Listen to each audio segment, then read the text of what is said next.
நான் வந்தது, முதல் வாரம் வெளியே போனது எல்லாம் எழுதப்பட்டது அப்படின்னும். இப்போ பிரவீன்காந்த் என்ன சொல்லியிருக்காரு, அப்போ பிக் பாஸ் நிகழ்ச்சி ஒரு ஸ்கிரிப்டான்னு எல்லோருமே கேட்டு வராங்க. பிக் பாஸ் நிகழ்ச்சியில் இருந்து வெளியில் வந்த எனக்கு ஸ்பேஸ் என்பது என் இதயத்தில் தான் இருக்குது. நான் வெளியே வந்தவுடன் என்னை பற்றி மற்றவங்க என்ன பேச வேண்டும்னு நான் முடிவு செஞ்சுட்டேன்.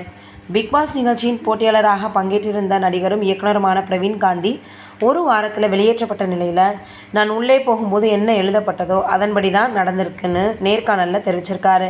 விஜய் டிவியின் பிக் பாஸ் நிகழ்ச்சி கடந்த அக்டோபர் 5ஆம் தேதி தொடங்கப்பட்டுச்சு.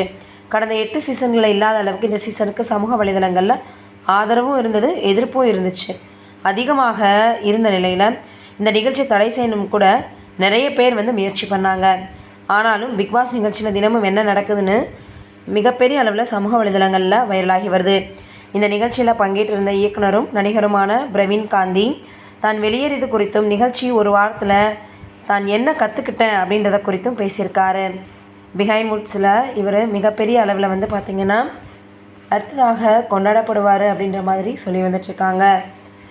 பிக் பாஸ் நிகழ்ச்சியிலேருந்து வெளிவந்த எனக்கு ஸ்பேஸ் அப்படின்றது என் இதயத்தில் தான் இருக்குது அப்படின்னும் சொல்லியிருக்கிறாராம்.